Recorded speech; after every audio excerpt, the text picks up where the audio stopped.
David, it's over to you. Hannah, thanks so much. Appreciate all the help from the Henry Stewart staff.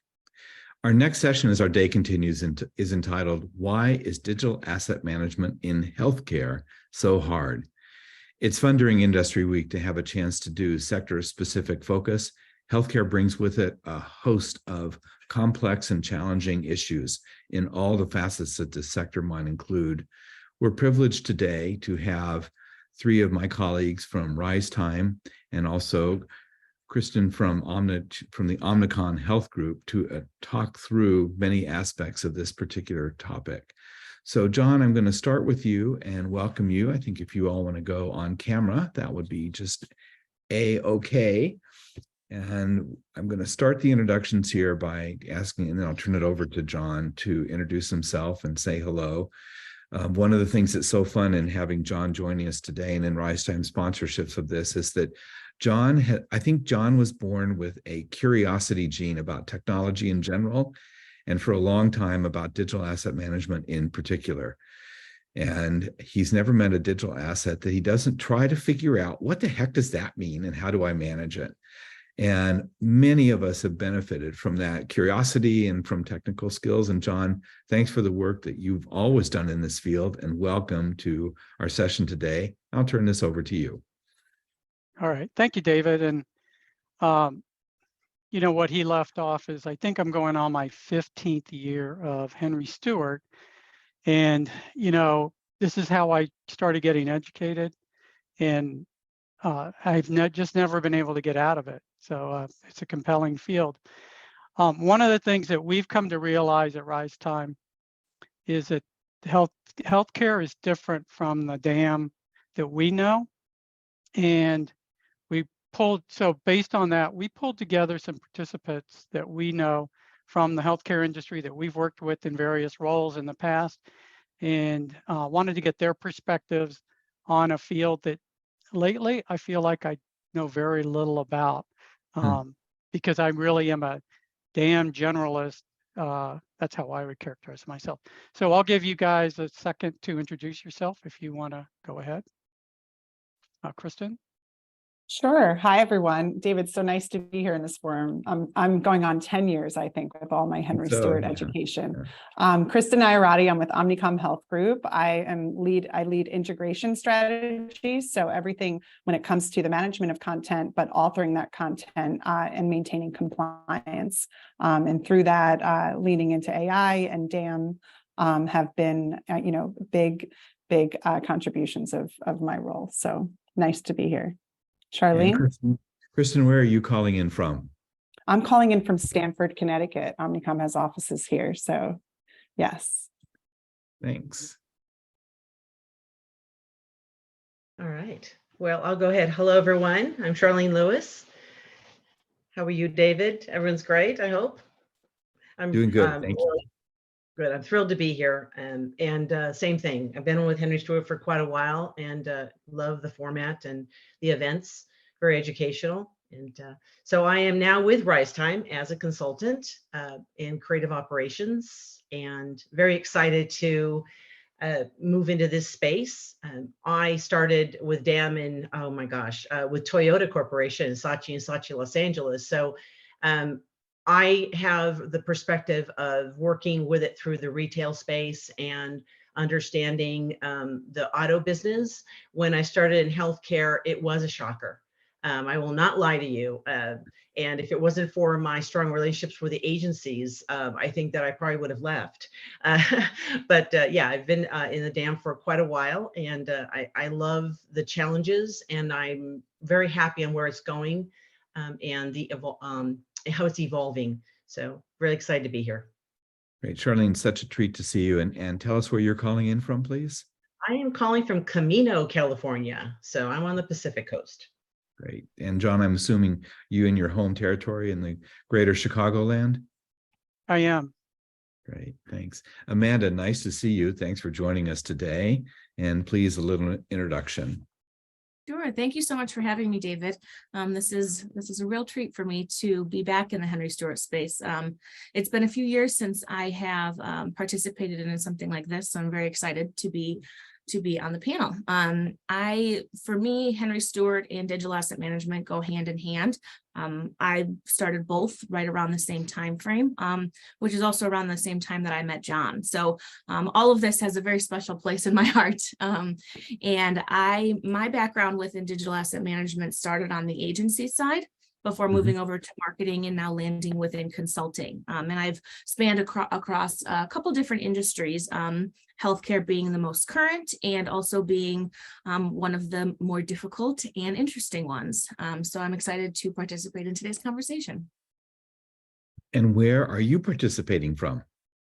I am also in the greater Chicagoland area, the south of the city. Great, thanks. All right, John, I'm going to turn this over to you and let's get started with some questions and conversations. One of my roles will be to monitor the questions that our colleagues from around the world are asking, and I'll interject those when I can politely do so. John? All right, great, David. That'll be great help. Okay, so one thing I failed to point out, as you probably could tell, all three of our speakers have at one time worked at an agency. Christen hasn't figured out how to not work for an agency. So she's our full-time agency person, but both Amanda and Charlene have deep agency experience. Charlene comes to us while she works at Risetime. That's just a recent change for her.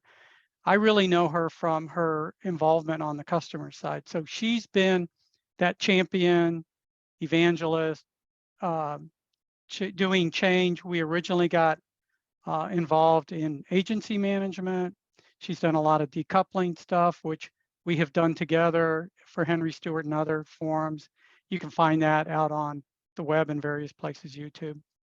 And Amanda, like she said, she comes from an agency. She's worked with at Risetime, and she has had kind of the broad spectrum of experience that we have, but really she's got a solid footing in healthcare and pharma in particular. So with that, I'd like to jump into some questions, and I'll say who I'd like to address these questions first, and let's get started. So first off, the workflows in healthcare are what I've seen are anywhere from slightly different to wildly different than what we're used to in like CPG and other DAM areas. So Amanda and Charlene, can you kind of talk about some of the difficulties that you see in trying to change these workflows that are in place once the DAM comes into play? Absolutely. The DAM is critical at so many stages. And if the DAM is engaged, let's say at, like, oh, I'm just going to go ahead and utilize it as I'm storing my files, you don't get the best use out of it. And in healthcare, the rigor around the process is complicated, and it doesn't just begin with content. We're not just putting copy, we're putting in core references. So the stage throughout the process is complicated. And so if a workflow does not address this, and you are not also taking I say take the team along for the ride, and that means internal as well as agency external, you can break that flow. And because it's so robust, the process, those workflows are so critical, and even more so in the pharma and healthcare space. Okay. Amanda? I think also that we're so used to seeing DAM configurations across multiple industries, spanning different time zones and different countries. So making a change to a configuration, it relies heavily on periodic releases and requirements gathering and UAT and change control and all those good things.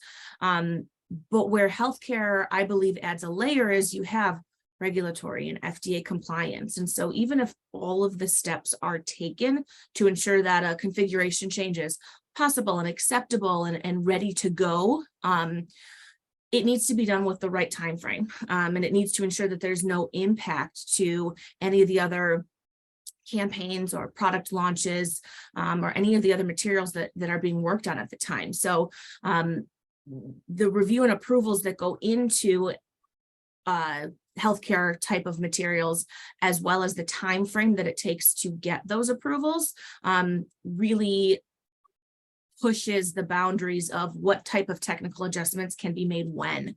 And so I think handling those changes on a much more particular scale is a big piece of why healthcare workflows take a little bit longer to make changes to and to roll out. Not only, and to Amanda's point, because of all those factors, you can't just go in and say this one process is going to work. You have to actually think past that. You have to go in, what's going to happen through that life cycle of that brand, right, of that product. Then what is going to happen to educate, to inform? There are so many little critical nuances that can happen. So again, you have to go, okay, I've got through a launch. Oh my gosh, last minute, we don't have launch. FDA's now made another change. We have a PI change. We have to quick on your feet. You have to be able to get to all engagements. You have to look at that workflow. So not only are you building your norm, then you have to look at what are the emergencies, what are those circumstances, what will affect your workflow, and you have to think outside the box. Yeah, and from an agency perspective, those label updates can come in quick and at any time. So the management of that content on our end, where we're making those changes and wanting to have that single source of truth, whether that's a creative component or a text asset, having that ISI at the ready to cascade into multiple deliverables is so critical. To always maintain that speed to market. I was saying to someone yesterday, there's always a patient at the other end, of these deliverables, a doctor that wants to write that script. And really it's that momentum there that keeps the desire to catalog content in a certain way to, deliver upon that. Okay, thanks, Christen. So on to our next topic. I noticed in my short time dealing with healthcare that onboarding and offboarding was a much more structured and challenging aspect of the DAM process, the asset development process in general. So Christen, can you talk about that from the agency side? And then Amanda, can you kind of give us that maybe that librarian DAM management component of it? Yeah, I mean, onboarding has so many facets to it, but certainly if we are onboarding a mature brand from another agency, there's an asset audit that has to take place. We can't just take for granted that all the rights are there. To use a chart, you need permissions. You need to know, where that chart is going to be inserted and where is it going to be published, and secure the rights to that. So from a rights management perspective, everything from model rights and talent negotiation and when will that expire and which therapeutic category can this model be used in versus the other. So from an onboarding perspective, we do an audit before anything is put within our DAM. And once it's in the DAM, there's the single source of truth again, as I spoke to prior. But what I have seen more recently in onboarding is as pharma clients of ours are adopting their own DAM, the onboarding becomes much more fluid. So if they have librarians on their side and they're able to roll work from one agency to the other or direct to production for a derivative piece, the management and the rights of that are not just centralized at the agency, they're centralized within their DAM with their MSA requirements and their librarians, enabling that create once, publish everywhere model. So I think it's a bit of a maturity scale as well from an onboarding standpoint. Are they just doing finished assets, and going from there, or are we really unpacking and managing all the rights? Thanks, Christen. Yeah. I think if I can step in, it's really important to, again, start from the beginning. And that is, it starts with a contract. It starts with business rules. Those are establishing how you're going to be training and educating how you move through the system, not the process, the systems themselves. And everyone has different methods, and but the way we're moving toward modular content, there has to be an education. And so if you have a rotation based on a brand, if you have an offboarding of an agency, onboarding, whatever that may look like, you have to have very strong business rules and a contract to back that up, to make sure that everyone is understanding that this is not a whimsical process or a method, that it has to have rigor around, once again, those processes and what happens during that process around those assets and content. And I think from the librarian perspective, all healthcare clients, as the way that we view them, everyone has a different process. And so the way in which content gets into someone's DAM can be multiple ways. It can be the agency responsible for putting it in. It can be the librarians. It could be anywhere in between. And so ensuring that the right parties know the right processes is vital. And as you onboard and offboard agencies or folks within internal due to employee rotation, things like that, managing those users and managing their knowledge level and knowledge transfer of the process that healthcare company requires to ensure that their digital content gets to the right place at the right time with the right information is important. And it's time sensitive too, right? Because as we've been discussing, the amount of time that it takes to approve something on the healthcare industry can be vast, but no one's just sitting twiddling thumbs waiting for those days to go by. There is work being done in every single minute of that time frame. So making sure that the wheels are flowing across the entire life cycle of this content is really important. So from the librarian side, it's really vital and interesting to make sure that all of the folks who need to know the process actually do know the process. And as updates come, changes happen, folks change, processes change, to make sure that that's all up to date is really important as well. Yeah, just amplifying the librarian role, John. It's so critical, right? To just check everything before it's published.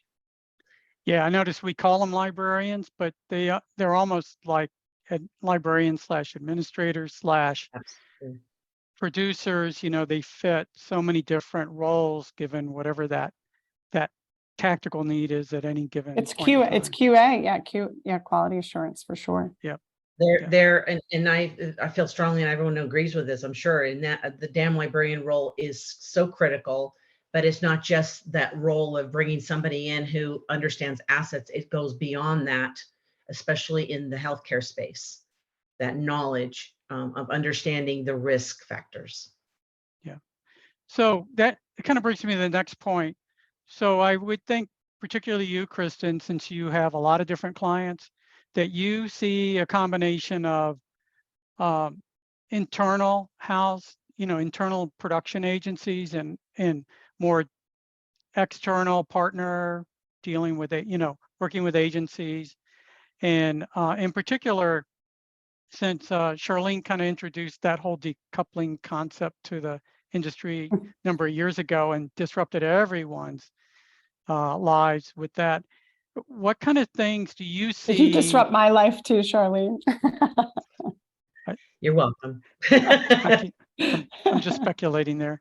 So what kind of things have you seen in your portfolio of customers with those two types of customers? Yeah, it's a good question because again, I think it's about everyone's on their content maturity scale, right? So everything from an initial decoupling from the agency where marketing teams could have direct access to a studio, that has happened, right? But how does that studio have all the assets? So the importance of a DAM, it enables the derivative channels to be handled in a production perspective at a lower cost.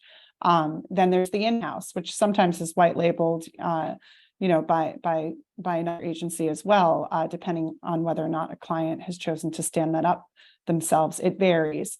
But what I have seen, knowing that this is Henry Stewart and it's DAM, is that there's sometimes there's siloed workflows though. So more now, there's a desire to recouple that workflow. So still consolidate your production, but to have the people and process enabled so that digital content, particularly if you've got lower costs doing dev work somewhere, are those digital assets making their way back to their DAM? I think that's the biggest gap that I see holistically in the decoupled model.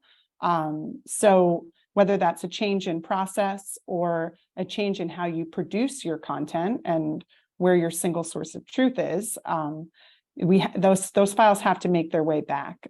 So a standard decoupled production outlet, they're not responsible for the usage rights. They're not holding on to the things that I mentioned earlier, like model rights and all of that. So your AOR is still responsible for that. So building out that process and workflow for DAM maintenance across digital channels is so critical. So I think it's a gap, John. That's what I see.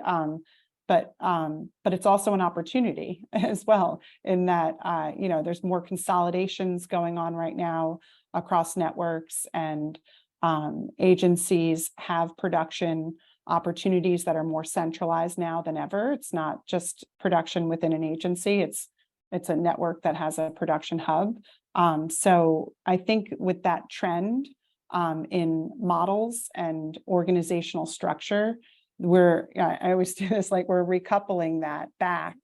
And it's not really just for a DAM, because I could tie in media as well, because content becomes data, and how that content performs, needs to be an attribute to the metadata of that creative component. So that whole recoupling from production through to media, and whether it's different outlets, it's fine. I just think the process needs to be implemented for that connectivity. Okay, thanks, Christen. Yeah. That leads to the creative operations, the importance of creative operations, understanding the management of that, setting those, again, business rules.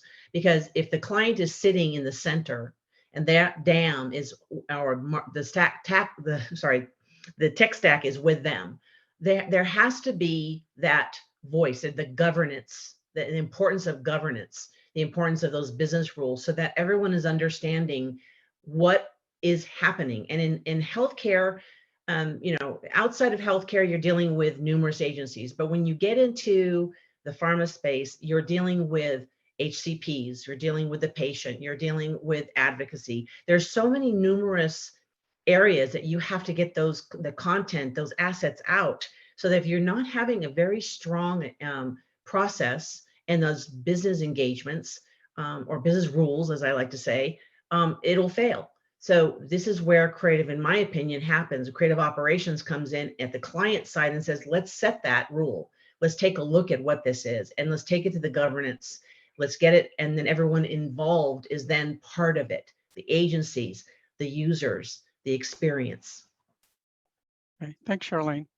So for all three of you, got a few questions that have come in that David's passed on, and I'll try and consolidate them into one general question. So it seems like a lot of people are interested to find out about the DAM and assets and how they relate to things like consent, authorization, patient authorization, patient consent.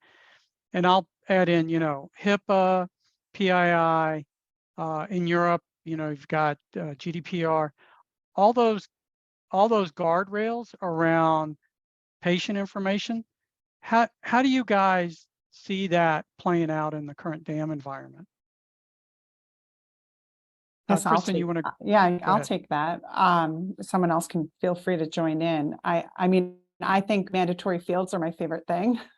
So getting that information and populating that information at the time of delivery is so important. So whether one client has a certain metadata schema, meaning the fields that they require, keeping that little asterisk on required fields, keep people to do their job.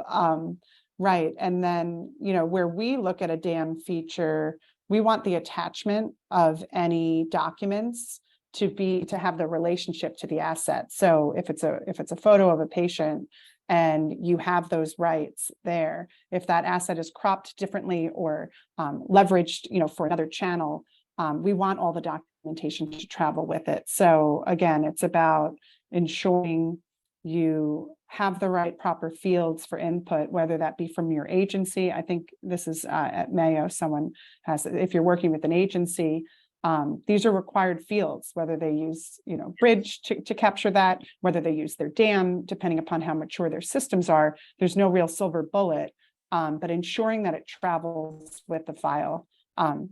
Some dams have, their metadata schema, but it doesn't write back to the XMP field. If it writes back to the XMP field, that information travels with it, even upon download.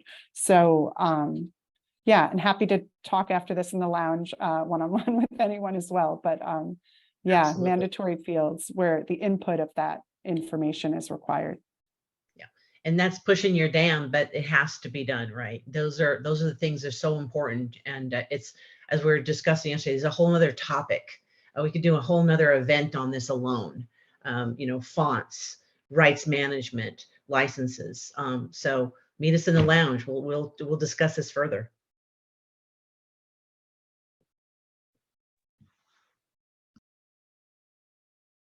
Sorry, my Zoom crashed. You're back. You sound good. Okay. Amanda? Sure. This is a topic that we probably talk about daily within the librarian world. Ensuring that all of that information is present with the digital content that you're putting in your dam from the very beginning, as stated by Christen and Charlene both, is very vital from the librarian perspective. And really that comes from making sure that everything travels together throughout the entire life cycle of the content, but also that's put in one time in the beginning so that anybody who's looking at that content, anybody who wants to use it, who even has an inkling of thought about potentially wanting to use something, they know from the very beginning, I have the patient consent and authorization. I know where this can be used for how long and when, what types of deliverables and channels. Having all of that information in the upfront really saves time throughout the life cycle of these materials, which, as we have spoken about, is really important because there is so much that goes into these life cycles. So when you have to find out information after the fact, and the creative teams have already started brewing ideas and thinking of what's next, to then have to go back and double check that any of this stuff is allowed to be used really does put a halt on things. And it's not just a halt on the creative side or on the agency side, but it then trickles down and there's downstream effects to other processes and other workflows that take place, print production, MLR approval, things like that take you all the way from the creative development portion all the way to the end where there's execution. So all of these little delays may not seem like a big deal. Oh, let me just find out the one, maybe we have patient consent, maybe we don't. But knowing that in the beginning really does save time throughout the entire life cycle. Yeah, there's certain triggers too, if something's expired at watermark. So I think it's about, the configuration as well. And routes to asset management for clearance can happen while it is an MLR and while other people are reviewing it. So just to dial back on process for healthcare, there's a lot that can happen in parallel to ensure compliance. And if we don't think about that, then we impede, the speed to market as well. Thanks. I have a surprise question. That you can answer yes or no, because we only have about 2 minutes left. You can see David's come on. So a name from our past, Troy Underwood asked, are any of you working with assets that are ultimately delivered through e-commerce channels? Absolutely. Christen? Christen, I know you want to take this one. I would say less. Yes, from me. Okay. And for me, it depends on the industry and the client that I'm working with. Some we see are more prominent than others, but it all depends. Okay, thanks. Great. Well, thank each of you for the insights and for your time today and the time spent getting ready to be here. And I know you'll be available through the various ways we get to do this two-dimensionally. It'll be nice when we all get to all see each other. Hopefully, I'll see many of you in New York and our other live events. Thanks for your time today. And this concludes our session. Look forward to having you join me next when we talk about DAM for medical device marketing, from vision to implementation and wide rollout, yet another facet of the complexities of the healthcare sector. Everybody have a good day. Thanks so much. Thank you, David. Thanks, David. You bet. It's great to see everybody. Bye.